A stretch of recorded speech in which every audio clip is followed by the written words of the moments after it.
Hello and welcome to the Mind Body Soil podcast, a podcast where we explore the innate connection between the mind, the body and the soil. This podcast is proudly brought to you by Smart Soil.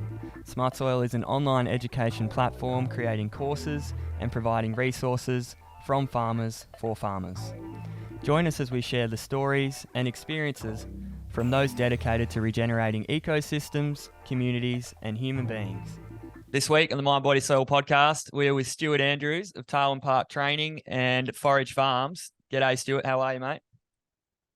Good, thanks, David. How are you? Yeah, bloody good, mate. And just pumped to have you on today. And been looking at your stuff for a long time, and even your old boys stuff. And I love how you've just sort of carried it into a new direction and are really really pushing the limits, mate. I think that this is the future of farming, and especially in this Australian landscape. Just to start things off, Stu, I usually start with something of an impactful moment that really got you changing the direction of where you were headed, or something that made you think, shit, this is what I want to do for the rest of my life. Yeah, that's a good question. I probably always knew, I think I wanted to be a truck driver when I was about 10. I'm not sure why, but I had truck and life posters on my wall, and so I guess I was wanting to be a truck driver.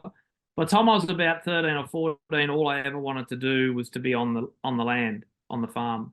Now, I don't know, like growing up with PA and learning all of that time, I don't know really when was that really key time. The time that I would think would be the most would be when Megan, my wife, and myself had to take over running the farm, because that's where the rubber hit the road. That's where, you sort out shit from clay, as they say. Either you make it work or you fuck it up, one way or the other. And so, that's exactly what, that's exactly how I go, trying to train other people, knowing that they're going to be no different to me. So probably, 1999 was the day we took over. In early 1999 was when we took over the running of Tarwyn Park. And that's probably where my journey started the most. I mean, being with PA the whole time was one thing, but when you're learning from someone all the time and there all the time, you don't actually then get to make decisions yourself. So you really don't actually learn anything. And that's what I say to people that I train and people that I'm mentoring. I say, listen, I can't keep holding your hand, and I'm not going to hold it any longer, because the only way you learn is you step out on your own and get on with it. Yeah. You need help? We can help. So anyway, that would be that time for me, the time where I had to run everything and PA was off to the side, not by choice, not by his choice, I'd have to say. He wasn't very happy about it. But beside the point, that was the universe had that in mind for me. The universe has been guiding me down this path for a long, long time, and that was the direction it's headed me. And here we are now, running courses and doing what we're doing. Yeah, bloody awesome. Hey Stu, you mentioned PA. Do you want to just, for people that aren't familiar with your old boy, did you want to just run through Peter Andrews and sort of how he sort of carried the torch up until now and still probably does, I'll bet. Yeah, no. So Peter Andrews, he's my father. People would probably recognise him as the guy on Australian Story that was sticking logs and rocks and things in the creek to manage water.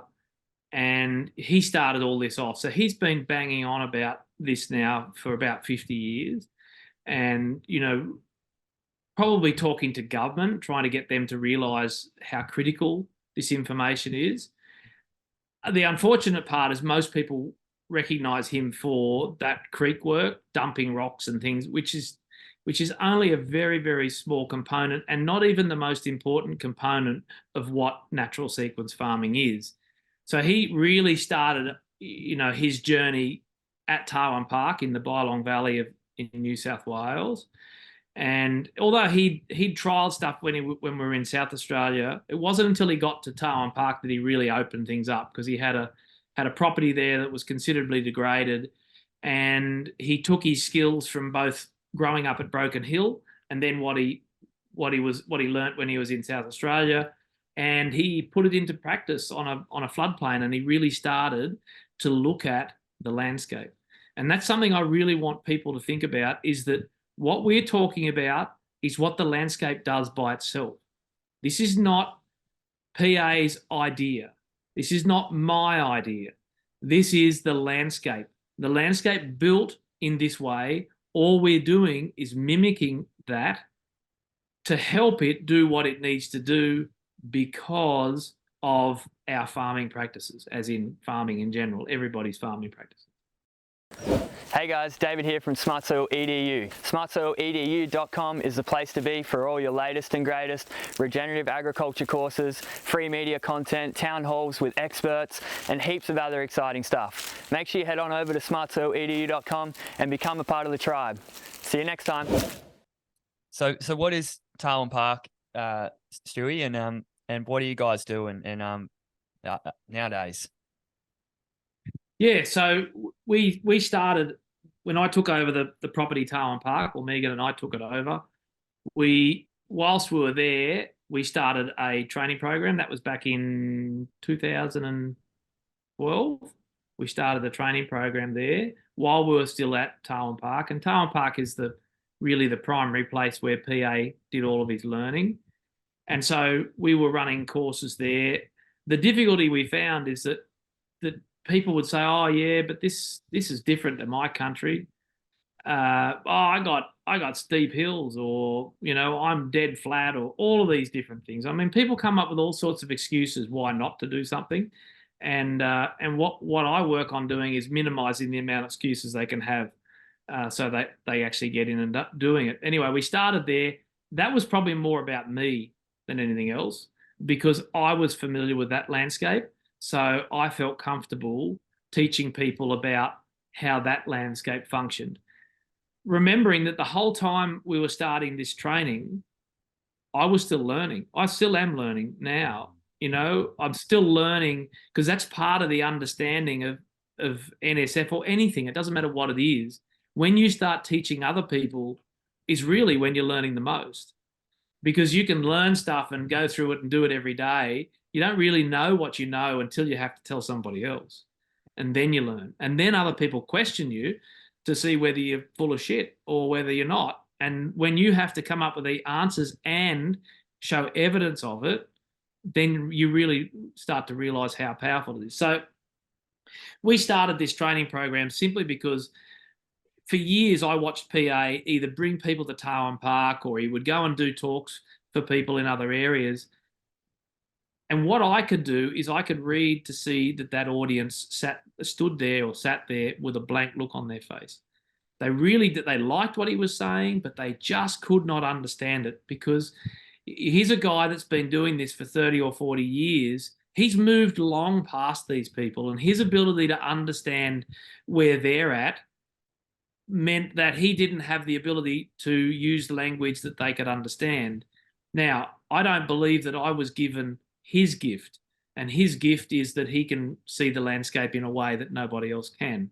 I don't believe I was given that gift. I've had to learn that. That's come through hard work, to learn how to read landscapes and put all this stuff together. One gift I think I was given was the ability to read people and understand whether they are following it or not. And once again, I believe this is the universe's plan. PA is he's what I call him as the sledgehammer. So he comes in, he sees there's a problem, and he attacks it with a sledgehammer. And that's what it requires to get that, moving. I see myself as a bit less than him. I might be more of a mallet. And so, and as that goes forward, the implement you use becomes less. So we developed this training program where the language was, easier for the average person to grab hold of, and with outcomes, things that they could take away and do on their own place. So, and this course has changed immensely since we started back in 2012. It is nothing like the course we started in 2012, because the people that we have coming and doing our course teach us. They teach us what we need to do to make it better.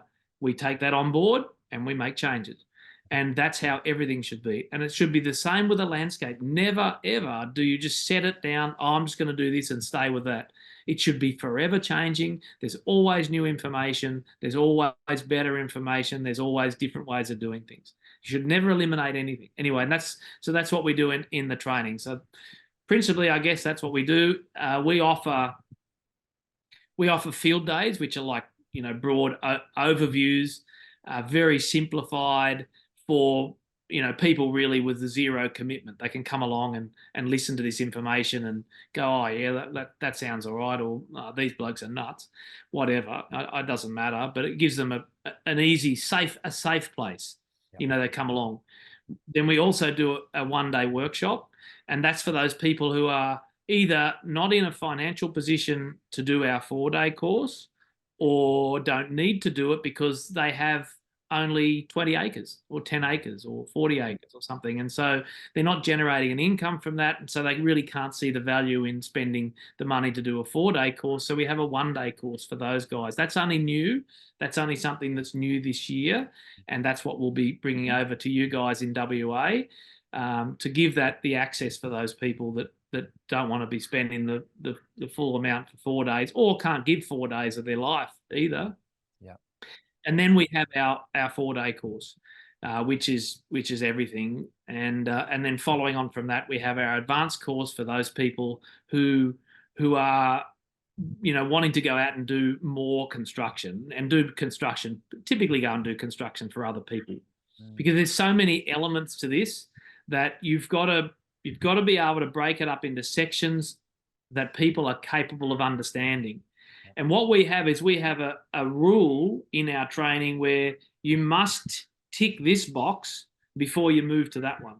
So you don't get to go and be, an advanced operator unless you've actually done the 4-day course and implemented something. Now, it's not that we're trying to force people to do all of these levels so that we make money. It's absolutely critical that they do that in stages for their ability to learn. Otherwise, you could go straight into construction and at an advanced level and then just have fuck ups everywhere. Yeah. And you go, oh, well, that NSF doesn't work. No, it's just you didn't understand enough, because you need to grow into that. You grow, and it's about empowering people with the information. Then let them charge with it. Let them go and do whatever. They will learn from there. So that's pretty much what we do in Tarwyn Park Training. And then Hamish, our oldest son, he's a big part of Tarwyn Park Training as well. So he does all of the background work. So all of the IT. Anybody who gets any information, it's more than likely going to come from Hamish. He spent about 6 or 8 months building a community. So everybody who goes through our 4-day course get to be part of the community, and then that is each person teaching the other. So they put up work that they're doing, which helps somebody else learn from that, and you can go and ask questions of that person, or ask questions of me, or of Hamish, or any of the rest of the Tarwyn Park Training team. You can ask them the questions to help you, guide you. That's all part of that learning journey as you go, but you have to reach that level. Yep. Yeah, amazing, mate. And did you want to just plug the next course that is coming up? I mean, you've got one happening in Victoria. Is that the next one, or is that further down the track? So the first one for this year is the 25th to the 28th of March at Avenel in Victoria. That's kicking this off. We're only going to run about 5 courses, I think, this year.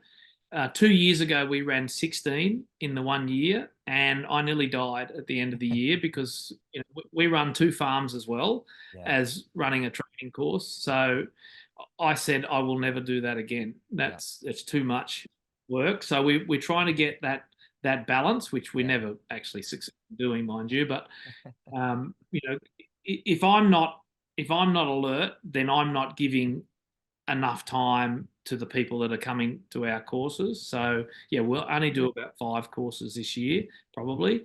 Anyway, but I work on people ringing me up. People ring up and say, "Oh, can you come and do a course over here?" Sure, we could look at doing that, wherever it might be. But the prerequisite now is that to host a course, you have to have done our 4-day course already, and you have to have implemented some works on your place. And then we'll come there and run a course. Because at the end of the day, you don't really want to be going to someone's place and having a whole heap of people come there when the person hasn't actually done any work. Yeah. It's good for people to be able to see what it is we're even talking about and results, and then ask that person, hey, does this work, or is it good, or whatever. 100%. And they're honest. Yeah, that's honest feedback. We're not in the slightest bit concerned about what questions people ask, simply because we know that this works. Yeah. We know that it works. It's how well, how fast, don't know. Can't give you that answer. Yeah. But we know it works.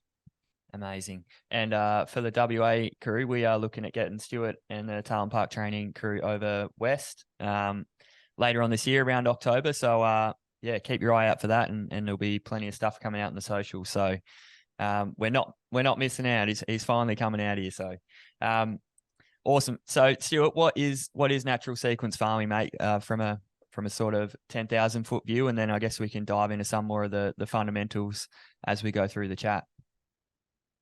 Yeah, so the simplest way to put it is natural is working with nature. So we are being guided by nature. This was a name. Natural sequence farming was a name coined many, many years ago by a fellow that was working with PA at the time. So natural, working with nature. Sequence is the sequence of events post a rainfall. So our landscape is always driven by rainfall, by nothing else. That's the thing that changes. And because we go through periods of dry, wet, and so forth, everything starts again from the next rain event, whether it be the plant sequence, whatever, the hydrology sequence, all starts with a rain event. So it's understanding what is that sequence. So it's natural sequence, working with nature, the sequence of events. Farming is the component that you will overlay the other two onto your landscape, and then you put the farming system onto that. Now, typically what we do is we go to a landscape and we say, oh, I'm going to run cattle here, or I'm going to crop this, without actually looking at the landscape and understanding how it functioned prior to any human interference, and deciding whether what you're wanting to do is actually that landscape is ready for that. If you went to a place, say, that was full of what some people would refer to as weeds, you would say to yourself, if this place is full of weeds, does that mean I need to have a lot of chemical? Or does that mean this place is actually not ready for running livestock or cropping at this stage because it's still in a repair phase?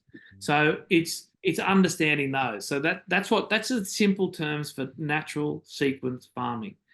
And yeah, so we can drill into that deeper as we go, if that's what you'd like to do. Hey guys, sorry for interrupting, but it's David here from smartsoiledu.com. If you like perennial agriculture or other things that get you excited, or things like plant diversity, make sure you check out our native grass seed range. We've got all the greatest types of these amazing plants that have been adapted for billions of years. Make sure you head on over to smartsoil.com.au to check out our native grass seed range. Thanks for watching. Sure. 100%, mate. And what has been the response so far? Like, and why do you think farmers should be, really interested in this stuff, especially in the Australian sort of climate? Well, hydrology is everything.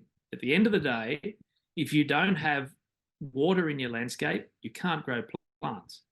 We get the key component, the two key components for growing plants is the big yellow thing in the sky, that's called the sun, and it's rainfall or water in the landscape. So why should everybody be looking at this?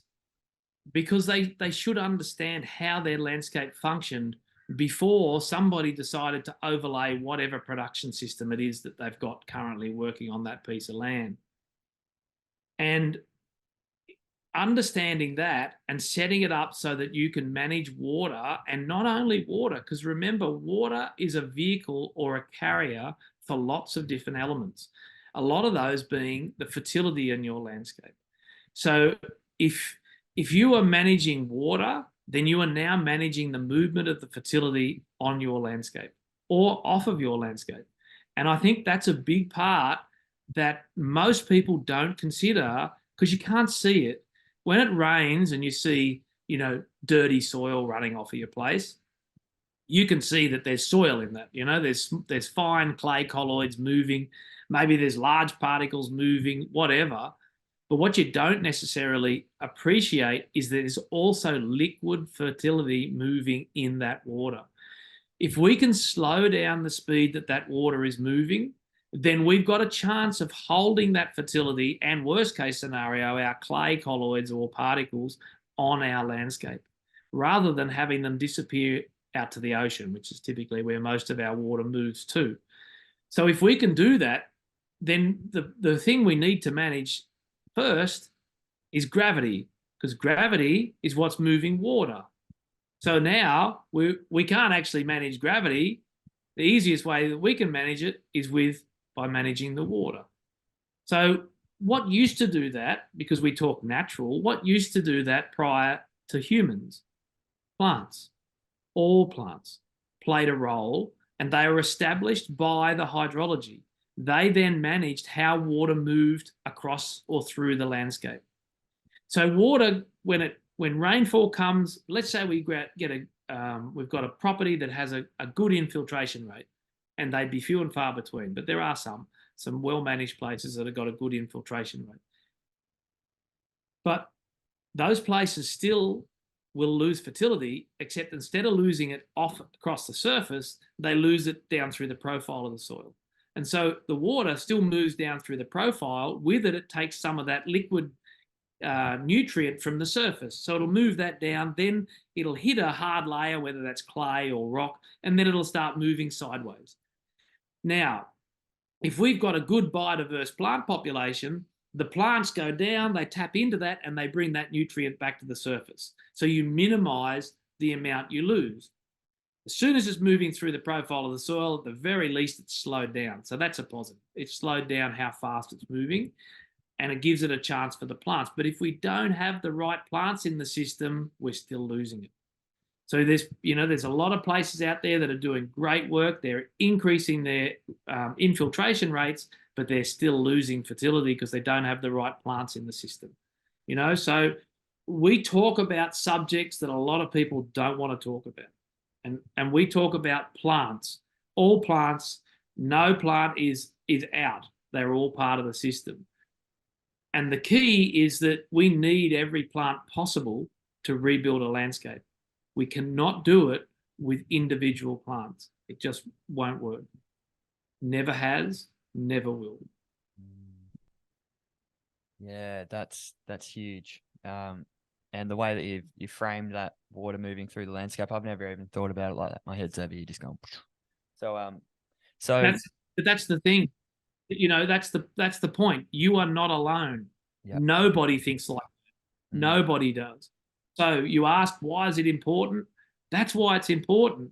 Start to understand what's going on what you can't see. Yeah. You can't see the soil.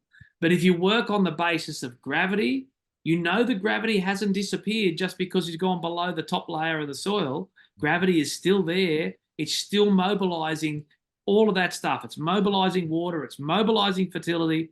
All of that stuff is still moving. You just can't see it. Yeah. So, and one of the key things about what we're talking about is as soon as you can wet that area, you slow that movement down. Yeah.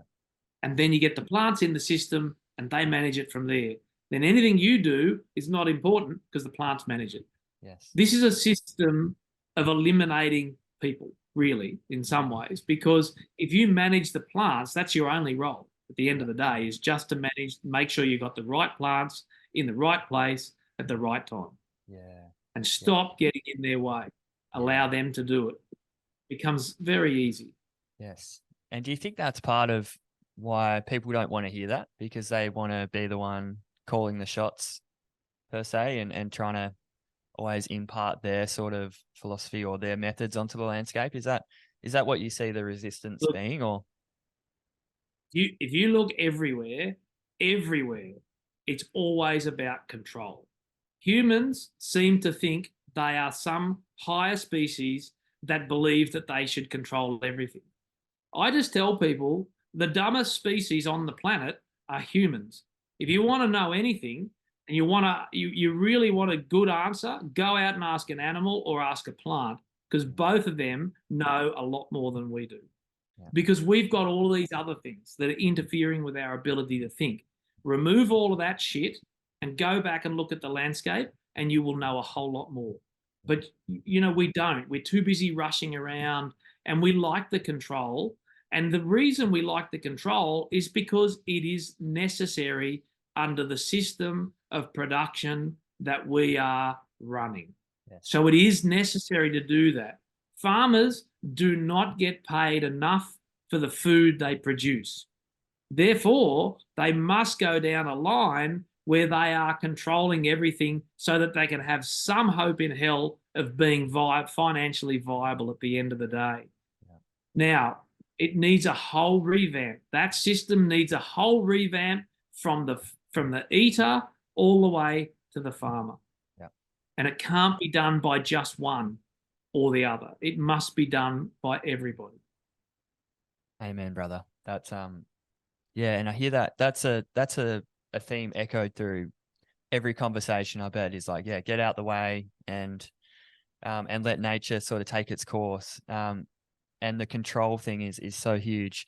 And I guess it's so scary for people too, like you're saying, is like they're just barely making ends meet as it is. I'm not going to go let the system, drive itself, because the systems aren't set up for that anyway. Like you're saying, like they're all primarily annual systems that have no perenniality really left in them. It's all been stripped out, or anything random has been pulled away.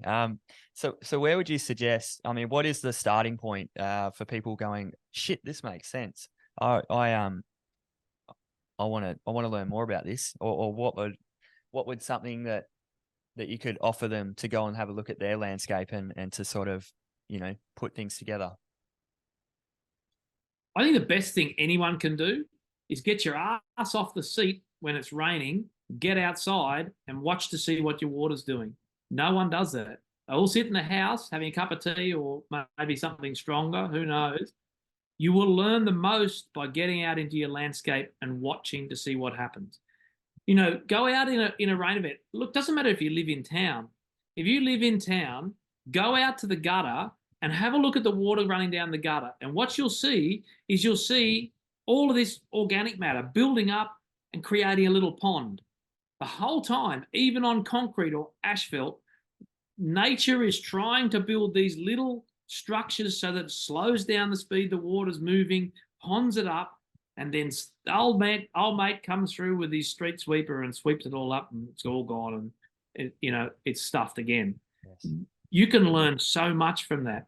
Anyone who goes out and mows their lawn and then they have a rain event, assuming they haven't picked up their grass clippings, they have a rain event afterwards, go and have a look how the landscape has organised all the grass clippings. It's organised them in all these little bunds or contours, and behind that contour is a pond. And it creates all these little ponds that go from this level, they step down to the next pond, down to the next pond, down to the next pond, down. That's how the Australian landscape works. Mm-hmm. That's it. Yeah. That's what we're teaching people, how to understand it, how to read that landscape. Where did these ponds, where were these ponds working? Because if we can recreate that scenario so that works right across the landscape, we can minimize how much impact we need to have to get the maximum benefit. Mm-hmm. Because all those little ponds, those little ones that people have probably seen but not really paid any attention to, these little organic matter strips across the landscape, those little things don't work anymore because we run hard-hoofed animals and big machines, and we walk all over the place. So every time those little structures get damaged. Therefore, the main component that this landscape uses to manage water, along with plants, is gone. Mm-hmm. Every time we run our animals, doesn't matter how we run them, whether it's a rotational system or set stock, that's irrelevant. Every time we do it, we are removing the ability of the plants to be able to manage the water for that period of time until we get the recovery. So That's where this is critical. Doesn't matter what it is you're doing, whether you're running a rotational system, a set stock system for grazing, cropping, it doesn't matter. It is relevant in the whole area. It's about where do you want to go? And this is something interesting too, David, that, when I see people move, if they're deciding to change their grazing because they're not happy for whatever reason, whether it's financial or they can see that the landscape's not performing as well as it could, and they move from a set stock system to some sort of rotational system. And they get into that journey, that path, they can't see what we're talking about. Not yet. And it could take 10 years, sometimes 20 years on that journey before they go, oh, fuck, now I know what. That's the one thing that I'm missing is I'm watching the water run straight past my place in that gully. And that water is full of nutrients that could be building my landscape. Instead, I just sit there and I just wave a goodbye. Bye-bye. And it's, within 2 days it's gone, and it's probably trashed the gullies and destroyed our oceans by polluting it full of soil, where you could have had that out on the landscape where it used to be. That's what we're talking about. And that part can never, ever be corrected by how we graze our animals. Yep. That is gone. We can't achieve that anymore because most of those flow lines are now degraded at such a point that water won't come out by itself, except in major, maybe a very large event. Yeah. But every time we have a rain event, we need to reset that process in place. Mm-hmm. If the water just runs down the gully, we missed an opportunity. Gone. We did not reset the hydrology. We did not start the sequence. Therefore, we got to wait for the next rain event and hope that it happens then. And it doesn't happen. So NSF is about taking advantage of every rain event, no matter how big or how small, to restart that hydrology and restart that sequence, which means that's what drives your place. That's the difference between your place rebuilding in a year or 20. Yeah. Your choice. It doesn't matter how long it takes. That decision's entirely up to you. Yeah, it's so funny. When you're emphasizing on the grazing part here, I think we're so programmed to go for one thing. Like people think, okay, well, yeah, holistic grazing, I'm going to regenerate my land super quick because I've switched my grazing methodology, without understanding this fundamental step that you're talking about here. I just think this is huge. There's something to that. Sorry, there's something to that as well, in that everybody that runs any sort of education course wants their stuff to be it. I'm sorry, that is bullshit. There is no one thing that is it. It's all of it. Yeah. All of it is critical. This is not it. Because you could go out and get your landscape functioning and then fuck it up by overploughing it or overgrazing it. Yeah. Every component plays a role. Every bit of education out there is critical, and there should be no end to the amount of tools that you need in your toolbox. Yeah. All of them, and they all work well together. Yes. There's people out there that are running, conventional. What you shouldn't label shit, because as soon as you start labeling it, you put people in a box, and it's very hard to get out of a box. You shouldn't label it. But we've got the regenerative and we've got the conventional. We saw how well labeling did during COVID. It doesn't work. It's very bad because it isolates people. Yes. But anyway, you've got these two distinctly different forms of operating in a landscape. Who's to say both of them shouldn't be part of it? Who's to say that you couldn't use chemical as part of a system? I don't know. We choose not to use chemicals, but just because I choose not to do it doesn't mean that somebody else should follow what I'm doing. It's whatever you find works for you, so long as you are building your landscape.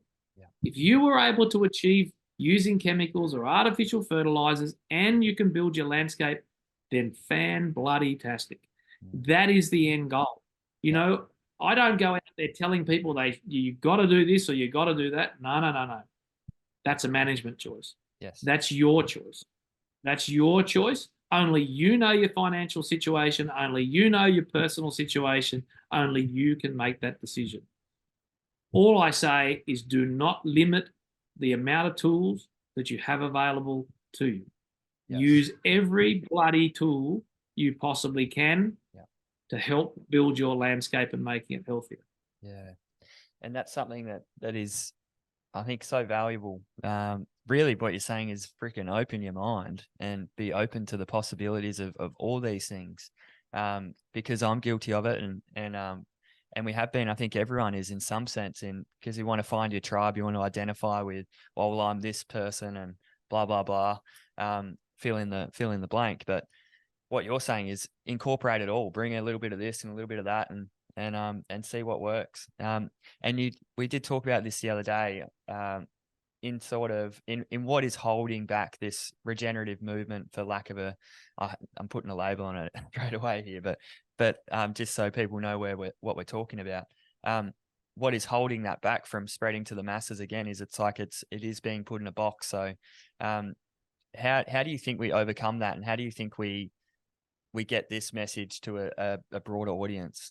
Well, don't label it for a start, I guess. The moment you label something, you just gave a license for someone to bullshit it and abuse it, because as soon as you start labeling something, there's a potential that there's more money to be made. Therefore, somebody who isn't as genuine as somebody else will go in there for the potential money earning side of it. And in the end, it'll destroy it. So that label ends up, because you labeled it, it ends up destroying what it is.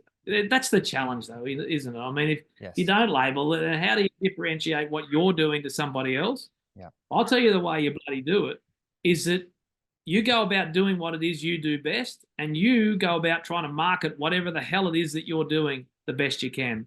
Yeah. That's the only way we can get this to go through, as far as I can see. Mm-hmm. And look, I guess it's easy for me to say I've been an outlier all my life.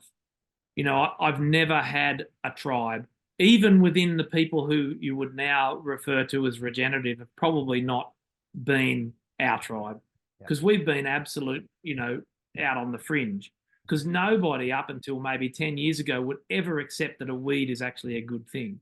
And now today, you hear it all the time. Weeds are doing this and weeds are doing that. Well, 10 years ago, I can assure you, or very least 20 years ago, no way in hell there were many people saying that. Weeds were bad for everybody, even in the grazing field. The whole focus was graze to get rid of the weeds. Fucking bullshit. The weeds are critical as the rebuilding plants. They've got to be part of the system. They must be part of the system. You have the ability to manage when they're needed to be there or when they're not needed to be there. That's it. End of story. But it should never be a focus that you're going to eliminate weeds. That just pisses me off, because you will fail. Your whole system will fail if you base it on that. It's about making sure that we have as much biodiversity as possible, and biodiversity does not mean native. Biodiversity means a heap of different plants, all of them, everything, whatever you can get, and a heap of different animals. That's something else that drives me a little bit crazy, when I hear people saying, I'm going to regenerate my landscape by grazing 1,000 head of cattle instead of 100. No, sorry. All you've created is a monoculture. That's all you've got. You're no different. You've changed the way you're managing the animals. Fantastic, because that allows recovery of the plants. But if your key focus is not driving biodiversity of all plants, including the ones the animals won't eat, or at least won't eat, all of, then you're still missing the system. And the only way you can really achieve that is to have biodiversity of animals. You won't achieve it otherwise. You can't do it, because, when you run one form of livestock and you run them well, what you end up doing is you end up simplifying the plants to suit the animals that you're running. And you're missing a big part of the piece. Soon as you add other animals to the system, I was listening the other day actually to the Mexican guy, Elizondo, Just you would know who I'm talking about. I think he's just over in the West. Anyway, he's one of the first people I've heard saying, he said, you can't do this with just cattle. He runs donkeys and he runs horses and he runs sheep as part of his mix because he's worked out that he needs to have different animals. So it just frustrates me when we get, because we get sent down this line believing that that's what we need to do. Only when we get there, we realize, oh, shit, that actually wasn't what we needed to do. We need everything. That's why I say everything should be part of your toolbox. Yes. Nothing should be out. And you go back to where you were saying, 5-10 minutes ago about people's fear of going broke. Frickin' oath. You should be fearful of that. If you go from a system that you know how to run and you know how to produce something to something you don't, you will bloody go broke. It will put you into a spin. Now, some people can work their way through it and come out of it looking rosy on the other side. Other people end up in, bluing in the family, divorce, all of these things. That's stupid. We should not put ourselves into that place. Understand that you don't know enough about this. So what I say to people, pick a piece of your place that you feel you could do without running in your standard operating system. Pick a piece. Doesn't matter how big or how small. Pick a piece that you believe is not going to send you broke and do something different over there. I think about a lot of the stuff that when I'm out there talking to people, and the biggest impact is in here, is in your head. And the biggest impact is, like what you just said, having that network of people around you. Now, I want to pose this to you. I want to pose the scenario where you are, we'll label you're a conventional farmer, right? So you're a conventional farmer. Most of the people that you have in your network are people that farm some way similar to you. Yeah? Would that be fair? Absolutely. Okay. So now, all of a sudden, for some reason, you decide you want to do something different. How do you now fit into your network of people? Are you like a square peg trying to fit into a round hole? Absolutely. Yes, you are. Yeah. And that destroys you mentally. That we don't want. Yeah. We want you to have a network of people around you because, not everybody wants to be an outlier. People like to have friends around and people that they can chat with. So the only way to avoid that is to be able to trial whatever it is you're wanting to do in a size that means you don't have to tell anybody else if you don't want to. So you continue to farm the same way and you work within your network of people. And this is the way they become the educator, because they trial that little piece, and until they know it works, they're never going to tell their friends. Absolutely. Because they'll just think they're a nutcase. Yeah. But as soon as they know and they're confident that that works, they then ask their friends to come and have a look. Now, some of them will just think they're a lunatic. Others will say, oh, shit, I'll come over and have a look. And then they'll question it. Some of them will probably still think you're a lunatic. But it doesn't matter. You now have got a communication piece that you can work with those people. Now, if they continue to think you're a lunatic, well, maybe you've got to find some new friends. Yeah. But you've got to deal with this because this is the most important thing. That is what cripples most people. Yes. And I see it all the time up here where we are, where you get people come in, not necessarily changing from farming, probably new to farming totally. And they come in with all these rose-colored glasses because someone's told them, oh, you can come in and you can run chickens like we run chickens and run pigs. And, oh, you can make so much money. Bullshit. It's just like any other farming practice. It's bloody hard work. Yes, it can be financially rewarding, but if you go from a job that's 5 days a week to one that's now 7 days a week, that will destroy you mentally, destroy your family, and destroy your business. Yes. And that's not advice. So the advice I give to people always is just do little pieces at a time. Mm-hmm. Don't do away with your day job if that's what you're doing until you've trialed this to know that you are confident that this can work and you can actually market your products. Same goes for, a conventional farmer. If you want to label them, if they want to trial something different, then trial it on a small scale. Deal with your head first. When you got your head right, everything else will be right. See, because if you are running these trials on your place, but all of your friends are saying you're nutty for doing it, it doesn't take long before you believe them, Totally. and the whole thing's thrown out the window. Yeah. So you're best just to keep playing around with it and let it just unfold by itself, and then you have the strength to deal with people who might not necessarily agree with your opinion. Yes. Yeah, I cannot emphasize that part strong enough for those people who want to do things differently, is to get yourself safe and secure in your head first, and then move forward. Hey guys, David here from Smart Soil. Did you know we also sell native grass seed? Perfect for your agriculture enterprise. Head on over to smartsoil.com.au. Thanks for watching. And that comes from belief and seeing it with your own eyes and being, you know, like you can't doubt that shit. It's happening. It's real. And they can poo-poo it all they want, and then finally get them out to the farm and show them, and they see it and they go, holy shit.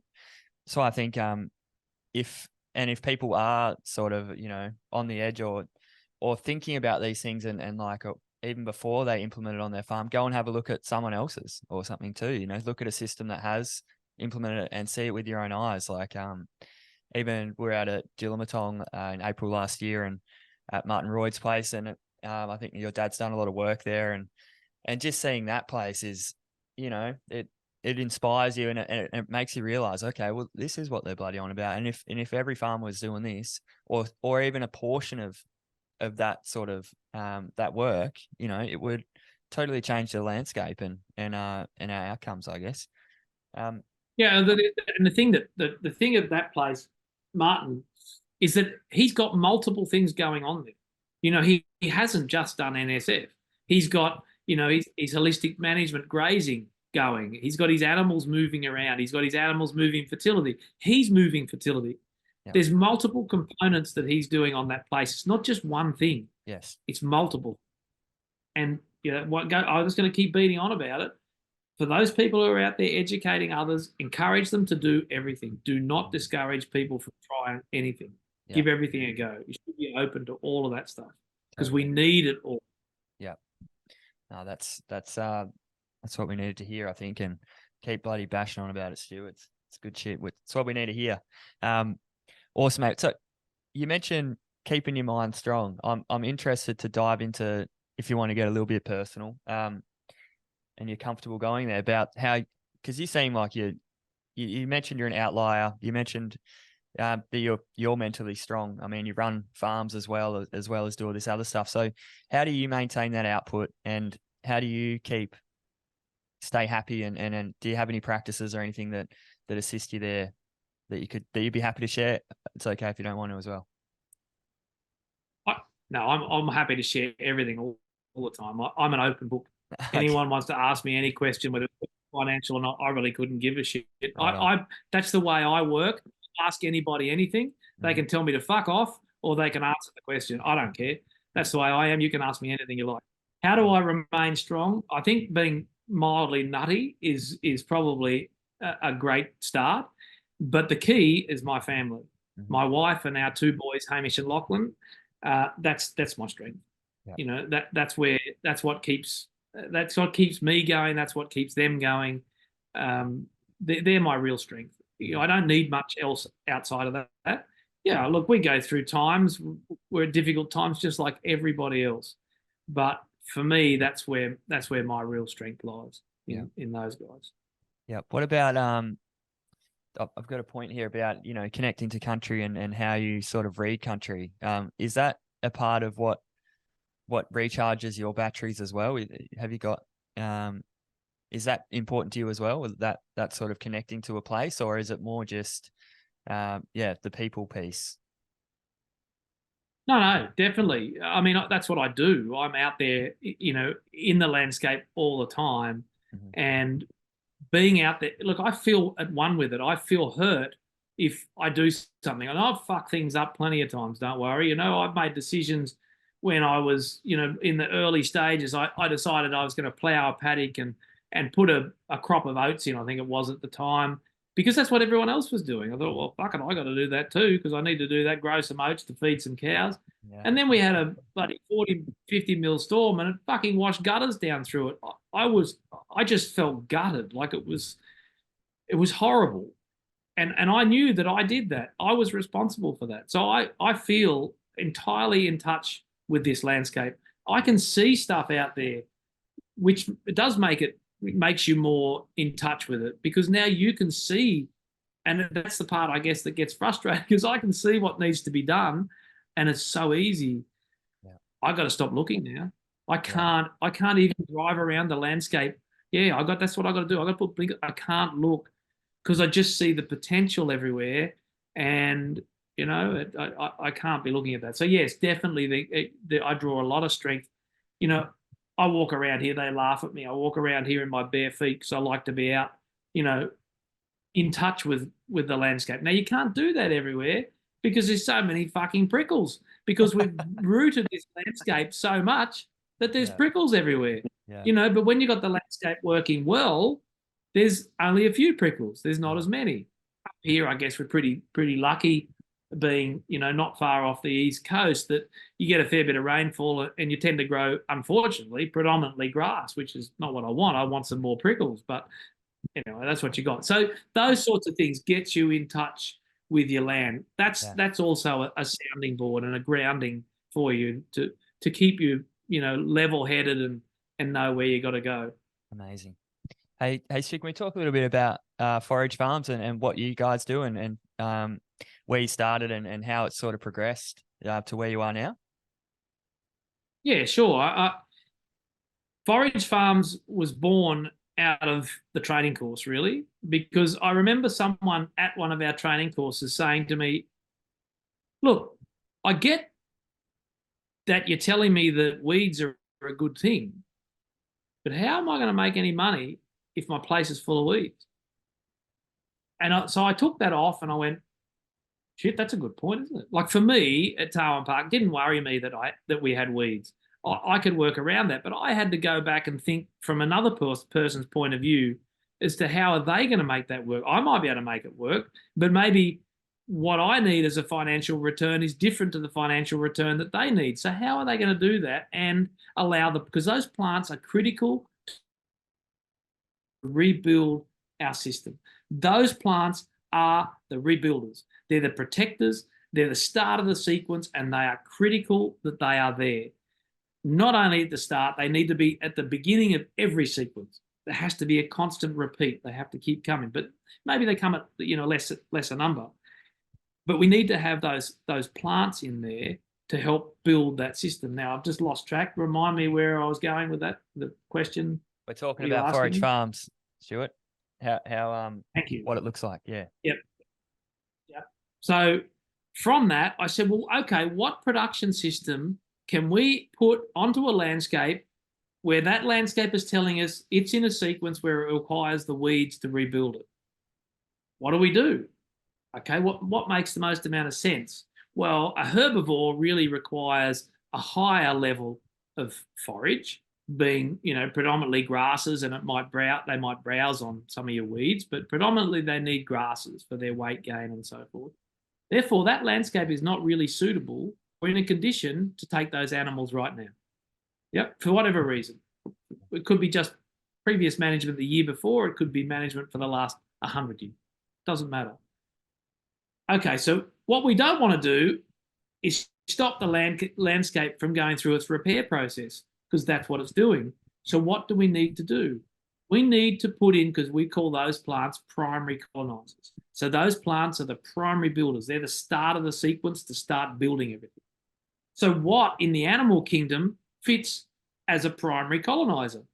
Well, okay, well, chickens and pigs, their behavior is such that they tend to scratch the ground and they don't require to live entirely off of what's growing there. They require a grain source, so they need something to come in. Otherwise, they won't grow at the rate that you need them to, or they won't produce eggs at the rate you need them to if you're not giving them a grain source, right? Therefore, we've got the ability to go onto a landscape that's predominantly maybe growing a bigger percentage of weeds. And because we're giving them grain, the weeds can continue to do their job, and the chicken and the pig, if it's layer chickens, which is what we run, and meat chickens, but layer chickens predominantly, the layer chickens can be producing an egg, which pays you while your landscape rebuilds. Yes. And then what you're doing is you're working towards the point where you can introduce maybe the thing that you want to run, which might be your herbivores, your cattle or your sheep or something like that. So you're allowing the landscape to build to the point that it's now ready to take what it is that you really want. Now, whether you continue to run chickens or whatever, that's entirely up to you. So on Forage Farm, we run layer chickens, we run meat chickens or broiler chickens, we run pigs, and we run cattle. We have run sheep in the past. This climate is a little difficult, I'd have to say, running sheep. It gets a bit wet underfoot at times, and that you get all of these issues with sore feet and so forth. And because there's usually, last year not so much, usually excessive amounts of rainfall, then our soils can get leached of some of the primary nutrients that require sheep to be healthy. So it just makes it difficult. If we can't produce a top quality product to feed other people, we won't do it. Yeah, okay. You know, because at the end of the day, we're into producing top quality products. So that was where it really started. It started from somebody saying, well, how do you expect me to go and change over to doing this when you know, I'm probably going to go broke? Yeah. Fair enough. Yep. Bloody good question. Good question. Yep, fair enough. And I'm going to come up with a solution for you if I can. Mm-hmm. And so Forage Farms came out of that. We built Forage Farms. We started Forage Farms to test a theory. Yep. Can we do it? Is it financial? Well, I can tell you, sure as shit, it is freaking good for the landscape because the production we have here is phenomenal. Mm-hmm. Like the amount of growth we get on this place when we get a rain event is unbelievable. Yep. And it wasn't like that 8 years ago when we came. So we know that we're getting that part right. Mm-hmm. Are the finances where we would like it to be? Probably not yet, but it is still a profitable business. We are making a profit. For the amount of work, bit hard to know, I guess. Depends on how you rate, you know, how much money do you want at the end of the day to satisfy the amount of work that you do. Yeah. But on Forage Farms, it is only 260 acres or 107 hectares. Most of our productivity actually takes place on 35 or 40 hectares. That's where our layer chickens, our meat chickens, and our pigs run, and then the cattle rotate through that, and then otherwise they're down on the lower country most of the time. So the bigger part of our landscape is the floodplains, and it's actually least productive. It's right. The least productive land of ours. Where the chickens and the pigs run is now more productive than that lower country. And you've got that fire in the landscape, do you, Stuart? So that yep. fertility is going down into leaching through the system. Yep. So that's the way it's set up. It's set up where we want to build the fertility in the high ground because we know darn well that old gravity is going to take that down to the low ground, and there's not a lot we can do about it. Yep. So as long as we have the system set up, so it's designed so that any fertility we lose, and we're still going to lose it just like everybody else, we can't hold it all. Mm-hmm. It rains, you know, in bucket loads here at times. And so water will move, whether it be across the ground or through the profile of the soil. It doesn't matter. It's still moving. But the landscape's set up so each time we can slow it down, spread it out, and get it across end up on our lower country, on our floodplain country. So the fertility we build on the high ground ends up building the floodplain on its way before we lose it. Amazing. Hey guys, David here from Smart Soil EDU. SmartSoilEDU.com is the place to be for all your latest and greatest regenerative agriculture courses, free media content, town halls with experts, and heaps of other exciting stuff. Make sure you head on over to SmartSoilEDU.com and become a part of the tribe. See you next time. What other tools are you implementing, Stuart, on Forage Farms? So you've got NSF is obviously the base. Yeah. And then we've got a rotational grazing system. Mm-hmm. And we do multiple different ways of grazing, I guess, got all these different rotational. Some of it's high impact. So Hamish at the moment's running his cattle, and I think can't remember what he said, what his base rate is. I don't think it's as high as what he wants to get it, but he's running it, I don't know, something like 60 or 80 tons per acre of animals. So it's fairly high intensity, but it requires a lot of work to be able to do that because he's constantly moving those animals. But that's what he's trialing at the moment. Our chickens are on a different basis because it's much harder to move our chickens as regularly as we'd like because they don't like moving. Yeah. They don't move very far. So they're on a 3 time per week move. Okay. So they're on a different sequence again to what the pigs are on. And the pigs, that varies, depends on whether they're sows that have got piglets or whether they're grower pigs. Grower pigs are I think they're on about a weekly move, and the sows might be slower. Sometimes the growers are faster. It's all varying all the time, just dependent on, one, what are our plants doing? And what are we trying to achieve? Yeah. Are we wanting to stimulate more of our primary colonizers into the system? So we change our grazing regime around. So we've got that tool. We've got a very small food forest on the farm. So we're growing our fruit still under an NSF system, but more tightly packed plantings in there. We're wanting to do vegetables. We don't want to do vegetables because it's not our expertise, but we want, and we've put the offer out there a couple of years ago for a young couple, usually a couple probably would work better, that want to come in and use a piece of land. They'd have to fit into our rotation. So you might have the chickens or the pigs go through, prepare it, lay down some fertility, and then they go into that area and plant the veggies. They might run the veggies there for 6 months or 12 months, depending on the rotation of the animals. And then they move on and they go to a different spot. And then that goes back to pasture and the animals come back through there again. So that's, I guess, another tool that we would like to add into our system. And are you all direct to consumer then, Stuart? Everything. Yeah. Yep. Everything. I mean, if we trade cattle above and beyond what we can sell, then that's not direct to consumer. They would either go back into the system, back into the local sale yard system, or we might do a direct sale to someone. But we're predominantly set up to all of our animals go out as meat or eggs. Eggs is our predominant. That's the biggest part of our business. All the other layers, so the meat, chickens, the cattle, and the pigs are all growing enterprises. I don't think the pigs will grow beyond where we're at because it's much tougher marketing pork for whatever, well, this type of pork for whatever reason. I don't know why.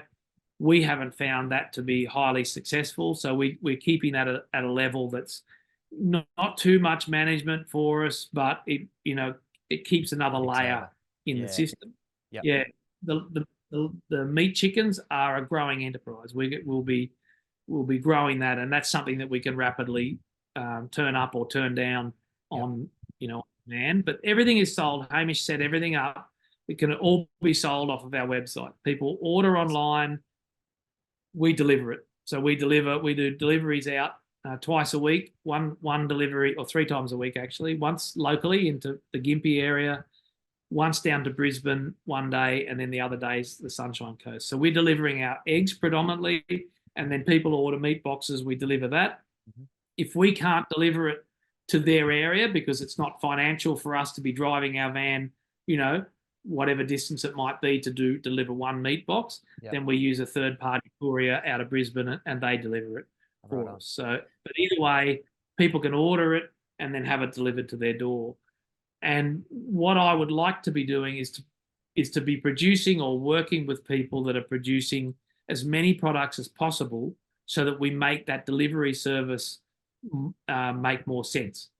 Because we're a driver to deliver. It used to be Megan and I for years doing the deliveries, but we haven't got time juggling everything else we're doing to be doing the deliveries. So we've got a delivery driver.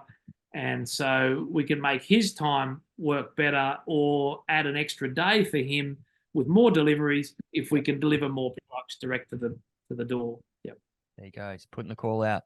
Anyone in the area, get in contact. So what's the website, Stuart, if people want to jump on and order some bloody good food. www.foragefarms.com.au. Sensational. Easy. Mate. Just Google Forage Farms and it'll come up. Awesome. Yep. What would you say your major bottlenecks are on the farm at the moment, or are you pretty happy with? Like, is processing an issue for you, or your people? Yeah. Yeah. People are always the problem, and it doesn't matter at what level, whether it be the customer level or on farm. I guess managing people is probably the toughest thing to do. Processing is proving to be a problem. The more we produce, the harder it's getting for our butcher to be able to handle the cutting up. Yeah. We are going to rectify that to some degree by putting our own cut-up facility on site. We already have a cut-up facility on site. We just have to get it approved so that we can start doing some cutting up, but it's only quite small, so it won't be able to do a lot. Yeah. It's predominantly for handling our chickens so that we can break our chickens down into pieces. Yeah. A lot of people like to buy pieces of chicken. Mm. We tend to sell our beef and our pork as portions, so an eighth, a quarter, or a half, something like that, just because everybody wants to choose. If you take beef, everyone wants fillet or Scotch fillet or rump, and then nobody wants chuck or any of those other things. And that's not valuing the animal. And it leaves us with an issue where we've got to find another market for all of these. Roger. And once again, with the farm, we are in the educating component. So we're educating people that they should be eating the whole animal. Yes.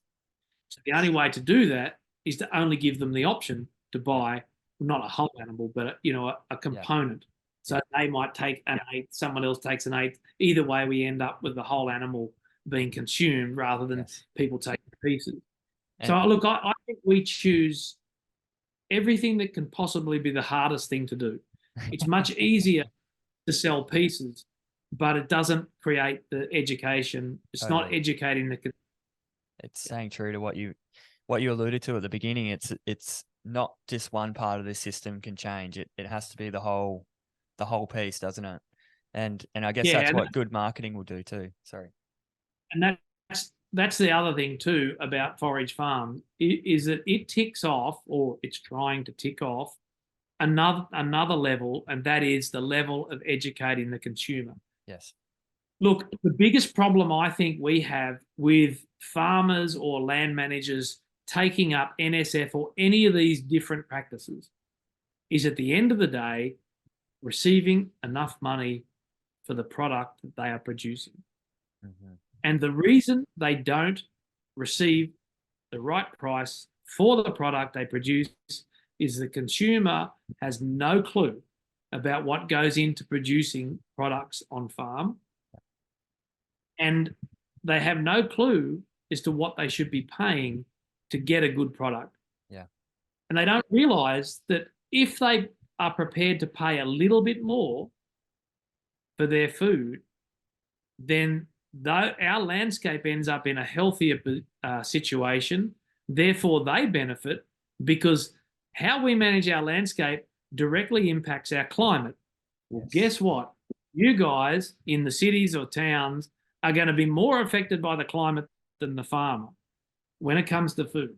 Because if the farmer can't produce enough food, I can assure you they're going to eat fine, you're going to starve.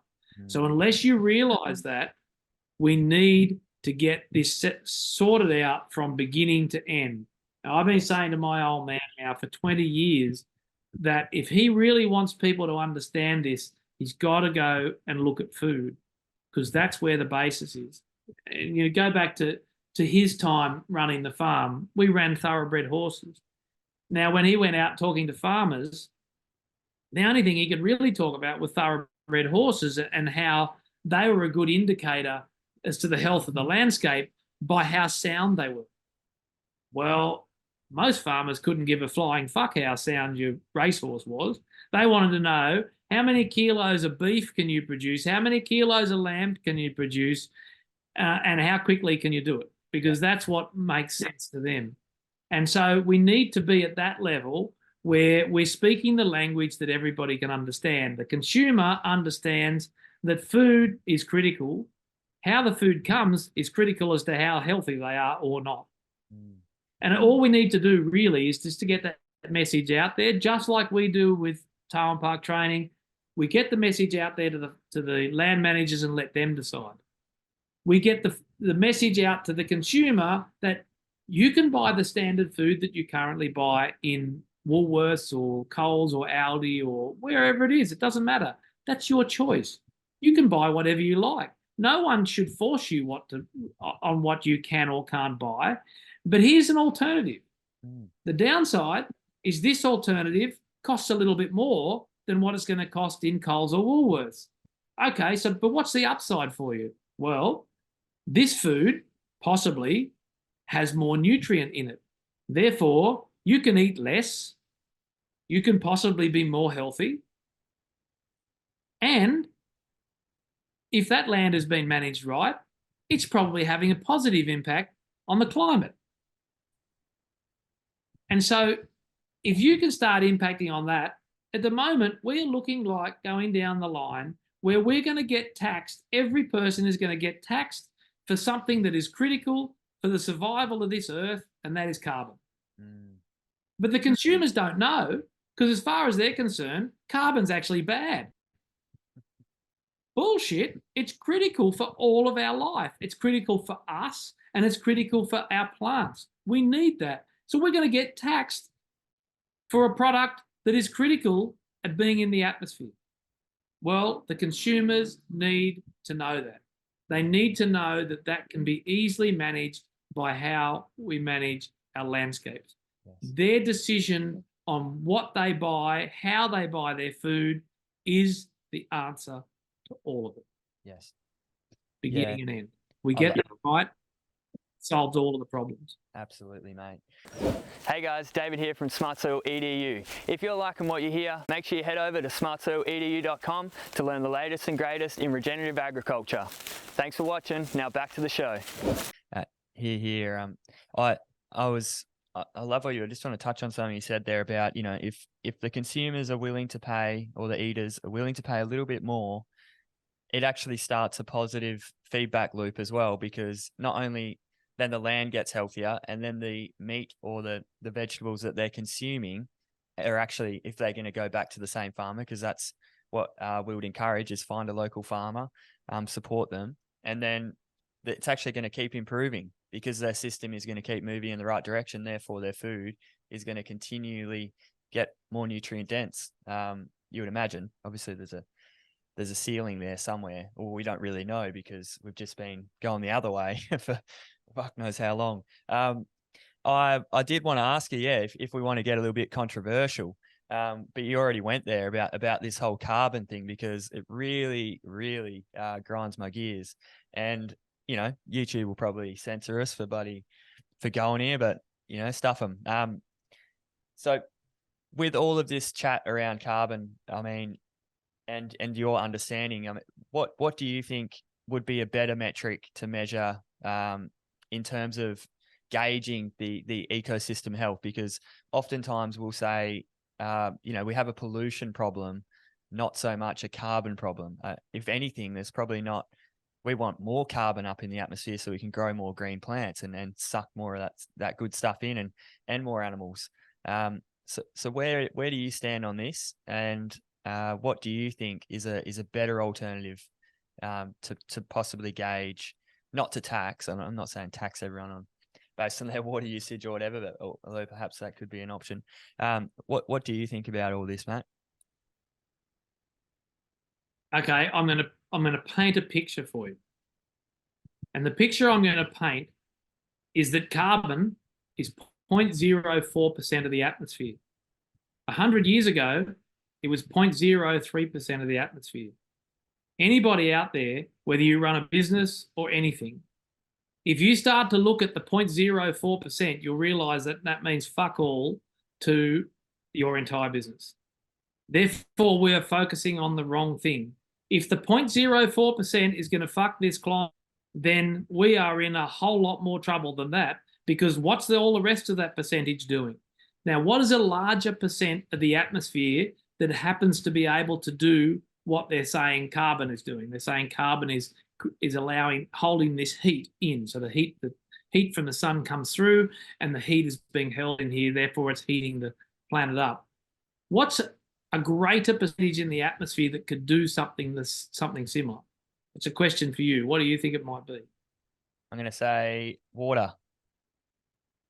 Water vapor, 100%. And so why is there so much water vapor in the atmosphere? For probably all the same sort of reasons why they're saying that carbon is. Well, no, some of the reason. And that is that there's not enough fucking plants. And so long as we keep going out and spraying and killing green growing plants, we can never solve the issue. So how do we solve it?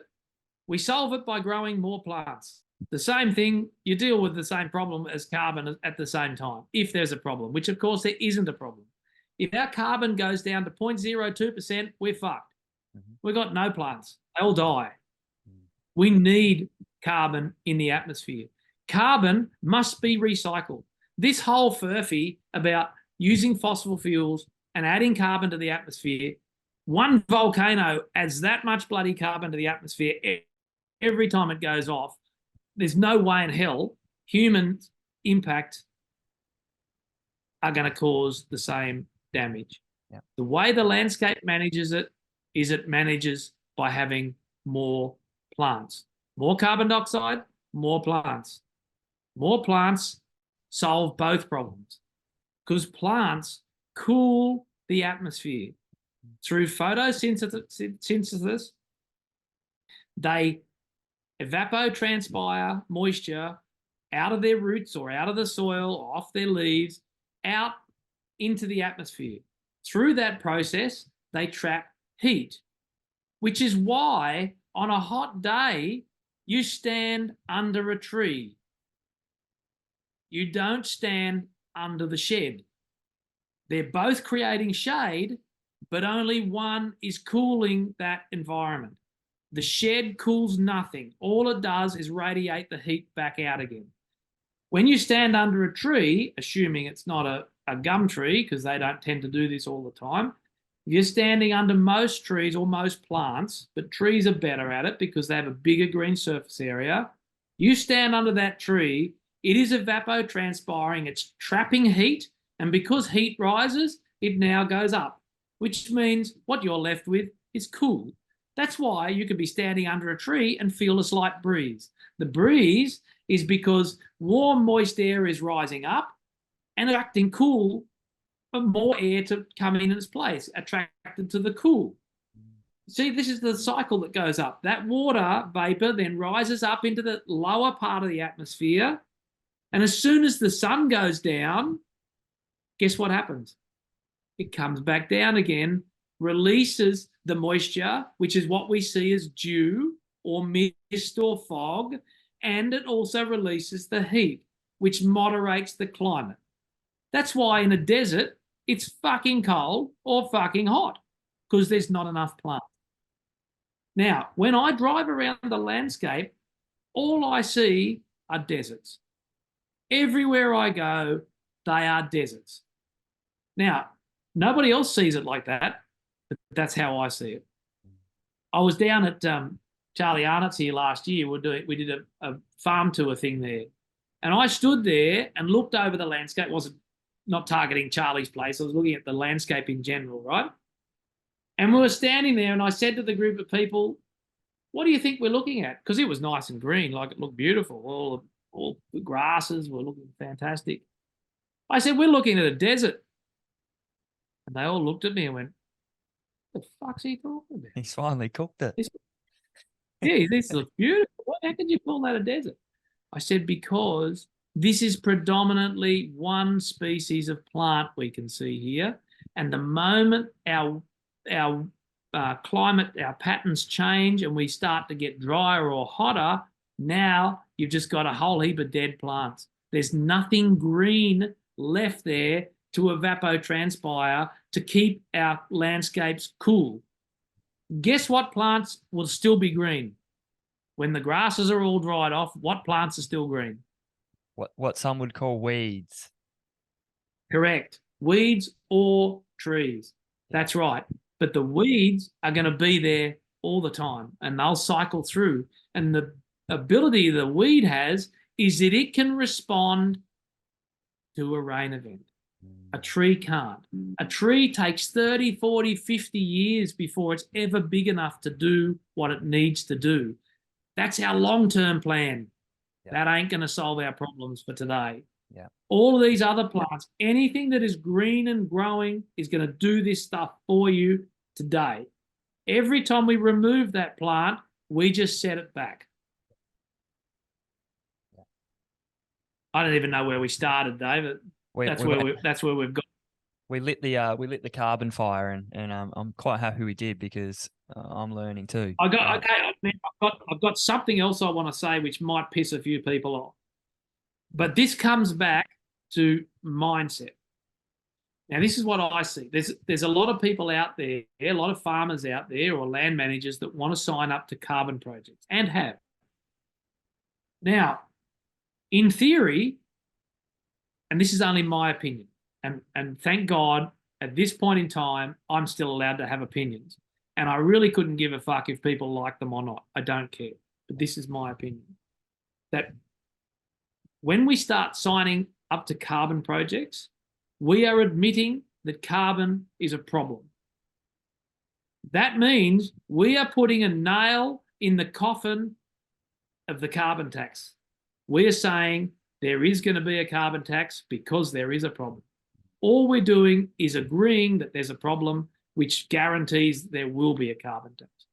Now, I don't know that anybody thinks about it that way, but that's the way I see it, because I know how cunning these bastards are at trying to force us to pay more taxes. And so getting us to sign up to carbon projects, look, the moment a government starts pushing something, you know it's time to get the hell away. If government's pushing for you to sign up to carbon projects, then I would run a million miles, because that puppy has just been destroyed. Mm-hmm. So, my advice to people all the time, if you want to, a number of people have asked me, I'm looking at a carbon project, what should I do? I'm going to give you my viewpoint, and you do whatever you like, but this is my viewpoint. So I start with what I said to you. My advice would be get the dating done. Get your carbon tested today, but sign up to nothing. Yes. That means that you'll have to pay for the carbon testing, because most people that are wanting to sign you up to a carbon project will cover the cost of the testing, which seems like it's like a little carrot to lead you along. But if you get the carbon testing done off your own bat, and I'm completely wrong in everything that I say, which I'm happy to be wrong. I'm wrong a lot of the time. But if I happen to be wrong and it's worthwhile signing up, you've lost nothing, because you get the carbon dating done now, and in 5 years' time or 10 years' time, you've doubled or tripled your carbon. You can now be marketing that. So you're not going to lose out, but you're not agreeing and signing a death warrant for the rest of us in the process. I will not be signing up to any carbon projects ever. Yes. I'm signing up to life. I'm signing up to growing as many plants as I possibly can to build my soil. Land managers should be happy that if they get more carbon in the soil, they will be more productive. The next level is, how do they get rewarded financially for what it is they're producing? I had a guy at a course last year, and he's a big producer. And so I would assume he would have a lot of big producer friends around because of the area where he is. There's big landscapes, right? And he was complaining because the cattle prices had just shit themselves. And he's complaining about the price that he was now getting. I just said, stop fucking whinging to me about it. If you actually got together with your mates, built your own abattoir and processed your own animals and sold your own brand, I don't really care what you do, whether you're grain feeding it or grass feeding it, whatever you're going to do doesn't matter. Just come up with your own label, tell the truth as to how you're producing it. There'll be a market for your product. Don't whinge to me. That's what you do. Take the power into your own hands and go for it. Yeah. We can do that, but it requires, at times, we must work together with other people to be able to achieve it. Yeah. But there are ways around it. And that means you don't need to sign up to a carbon project.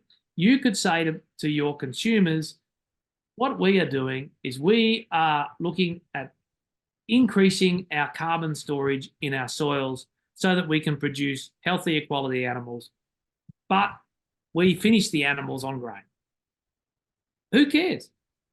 That's your choice. There'll be a consumer out there that will buy that product, and good. Yep. It means that those consumers can buy a product that may be cheaper than what we at Forage Farms can produce, and that's good.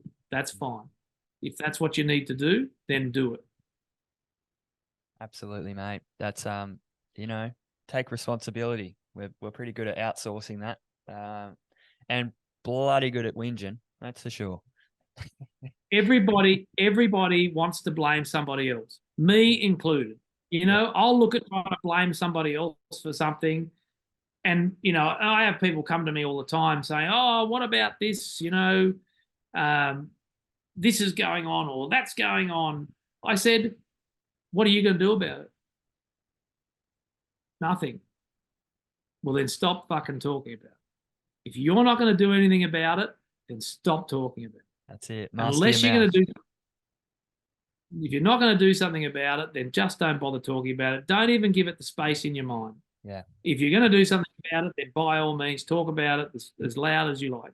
Mm-hmm. Because that's where people start talking about conspiracy theories, because you're talking about something that you're not actually prepared to do anything about. Therefore, that's all it can be. Absolutely. A conspiracy theory. Yep. Get out and do it. We can do whatever we like. Yeah. We can get out there. We are in a country which is, at this stage, we're still able to give things a crack. Yes.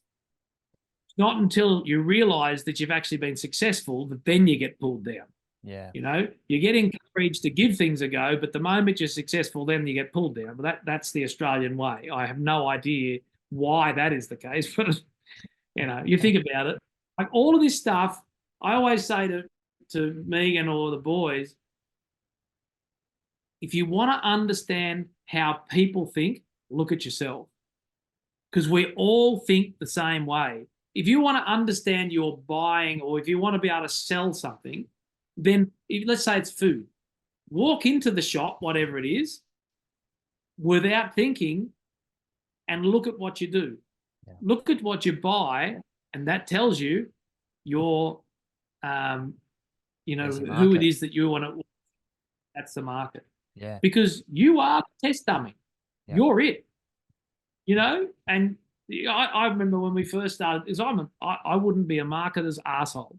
I really couldn't sell much at all. So why am I in the business where we have to actually sell stuff? I have no idea, just to torture myself. I don't know. But anyway, what I would do is I would go in to a supermarket at the egg aisle, because eggs were our biggest part of our business then and still are. Mm-hmm.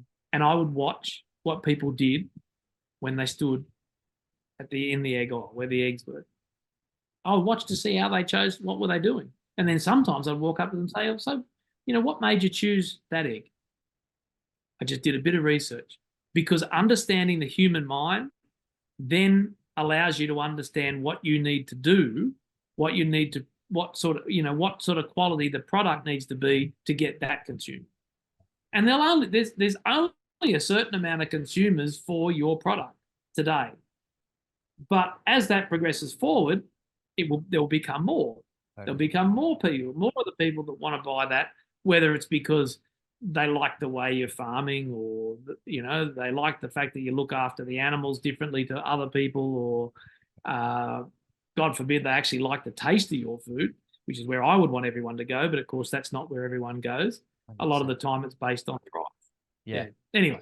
Yeah. No, and that's it. And as someone that has gone on this whole food journey, and like personally, like now that I've eaten those eggs or eaten that meat from the farms that are growing biodiversity instead of monocultures, and there's animal welfare there, you can't go back. And you'll pay whatever you need to pay to get that food, to feed your family, to feed yourself, because it's almost innate. There's something deep within us that, and you freaking turn your nose up at the bleached roast chicken at fucking Coles or Woolies because it's shit. Like you don't want a bar of it. So, I think people once they get a taste for it, there's something that happens. Your body's just like, give me more of that, whatever it is. So Stuart, just a couple more, mate, and I'll let you go. And I'm so stoked with this convo and where you've taken it. So thank you so much for being so open. I know that's how you are anyway. It's not like you've just turned it on for this, but so what are you teaching your boys, mate? And what do you think the future farmers, where should they be focusing, and where should this next gen, what do they need to know in order to succeed? I don't think it's necessary about, I think it's a bit like the plants. Get out of their way. What my old man did was stand in my way, gave me false promises that never went anywhere. All you can do is guide and then let the younger generation have a go. Because shit, they might actually have more of a clue than you do. So go back, Hamish is now, it'll be 25 tomorrow, and Lockie's 21. I go back to when they were younger. All I said to them was, don't be a farmer. Don't be a farmer. Don't be a farmer. Don't be a farmer. And now they're both fucking farmers. It's like, I don't know. It wasn't a mild stroke to go, well, let's just do reverse psychology. It wasn't about that. It was genuine. I just knew how much work it was, and it's not for everybody. But anyway, they're where they are, but they probably wouldn't be if we didn't have the Forage Farms business and the training business, because it gives them avenues to be able to do different things. And I think it doesn't matter whether they're your kids or people that work for you, the more diversity you can give people, the more they like it. When you're just doing one thing all the time, it gets boring after a while, and so you tend to move on. And our boys, well, they have Hamish since he was 21, I suppose. 21, I guess. He's run this farm. We've been on Megan and I would go on the road, and he runs it. Lockie was still at school. When Lockie finished school, he was full-time, and now they both run it. And so my advice is not so much to the young people. My advice is to the old people is get the fuck out of their way and give them a go. Even if it means take a piece of the land, if you've got land, take a piece of the land and let them do something on there. If they fuck it up, so what? That's the learning journey. Better off to fuck up 100 acres than 100,000 acres. They get to learn, and maybe they go, oh, geez, the old man was right about that, or the old lady, she was actually right about that. Or you might be able to go back and say, hey, listen, Dad, you know what? I did that over there, and this was the result. And all of a sudden, you might start teaching your dad something, or your mum, or whatever, Yeah. So that's the advice I would give. And don't give up on farming. Just look at doing things differently. That's probably the advice I would give to young people would be, and get yourself educated. And I don't mean educated at university. You can throw that shit away. That won't teach you anything. Get out there and learn in practice. Because you can't learn more. If you're going to go to university, that's fine. But for Christ's sake, go and spend a couple of years working in whatever environment it is that you want to end up in. Get some experience to know that if you're going to study something, there's nothing wrong with studying something, but at least know that you want to go down that line, before you go and study it. And if it comes, you talk about agriculture, I refer to it as farming, because I don't think agriculture is what's got us into the position we're in. The only way we're going to get out is to use different terminology. And so I'd rather talk farming. But if you go to university currently, you will learn about agriculture. And that's fine, because you should know about everything. The trouble is, we go to university, the only thing you learn about is agriculture. You don't learn about farming. And so the only option you've got really at this stage is to go out and do things like, our course or an RCS course or a holistic management course or a permaculture course and all of these things where you actually learn something different. Yeah. Then you go to university and learn that. And then out of the two, you've got a hope of combining something that will really work well for you financially, mentally, personally, all of that stuff. Yes. That's what I would say to young people. 100%.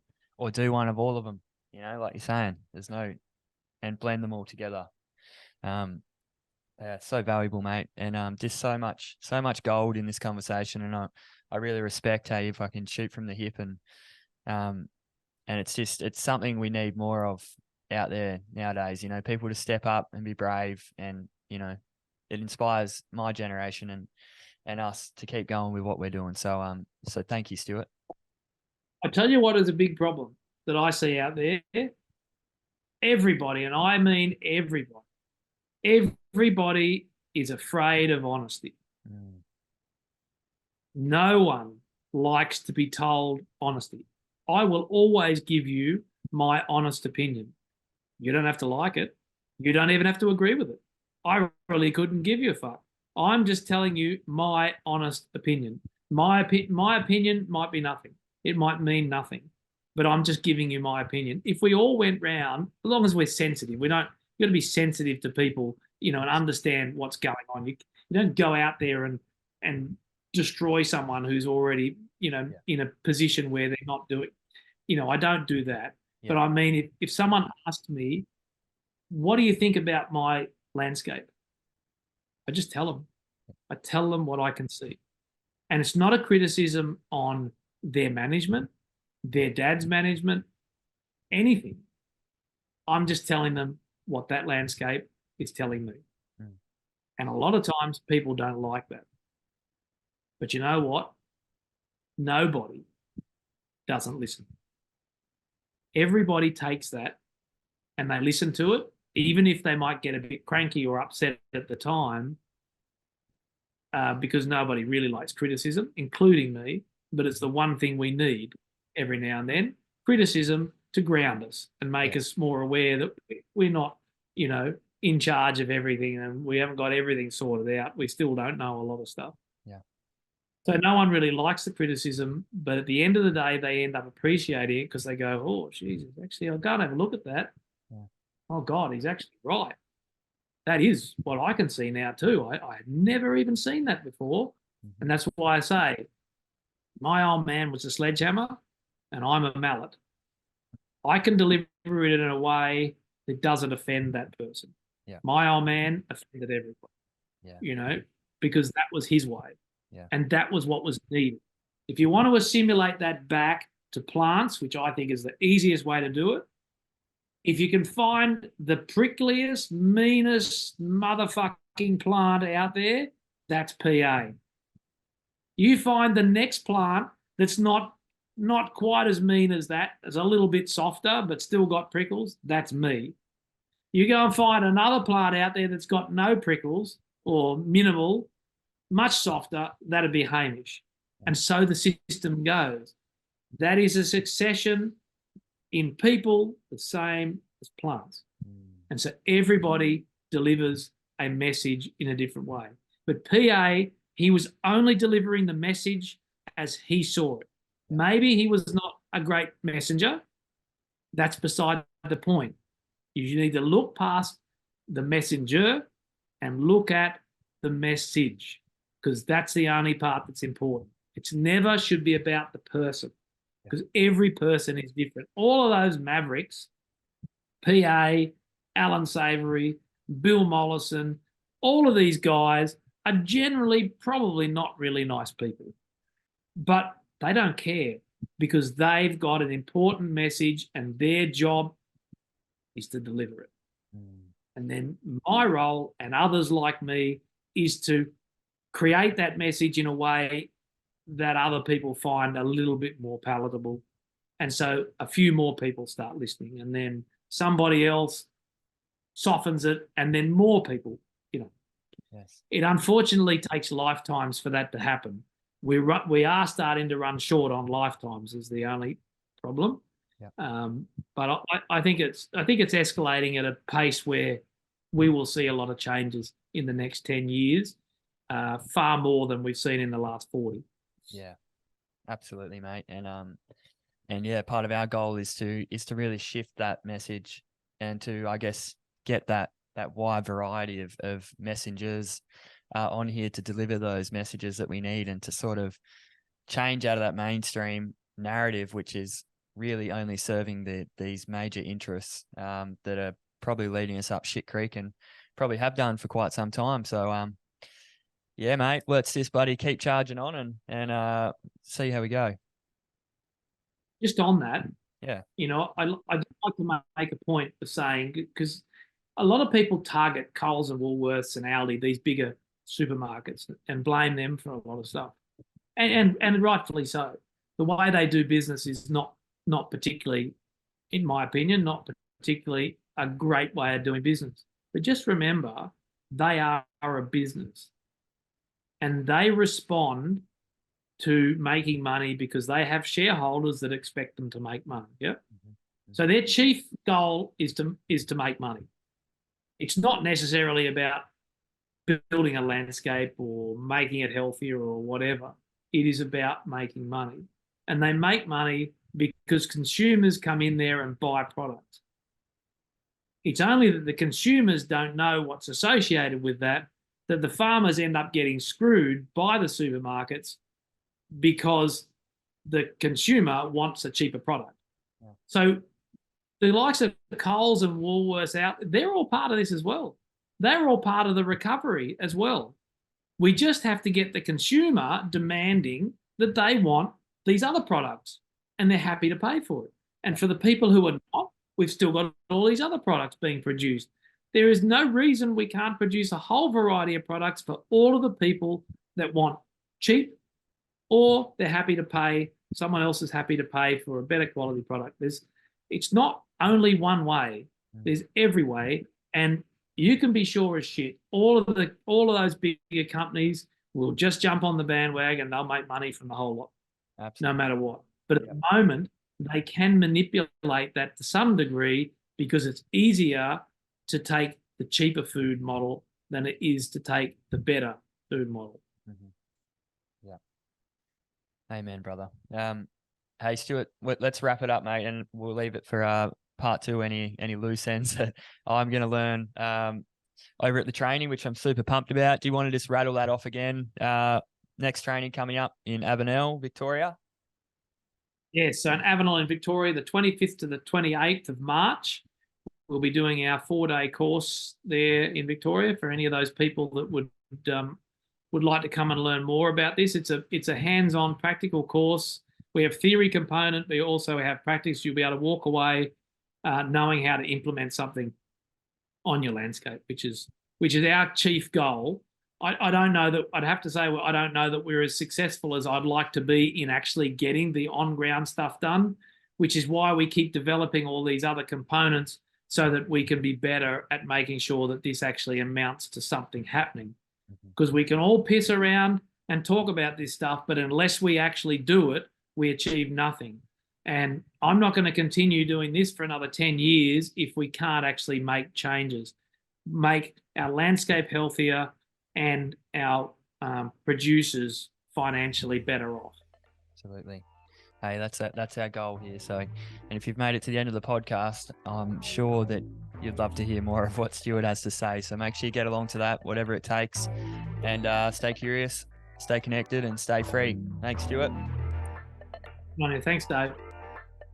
Kaboom, you made it. You made it to the end of the show. You've been watching the Mind Body Soil podcast hosted by Smart Soil. SmartSoilEDU.com is the place to be for all your latest and greatest regenerative agriculture courses, free media content, town halls with experts, and heaps of other exciting stuff. Make sure you head on over to SmartSoilEDU.com and become a part of the tribe. See you next time.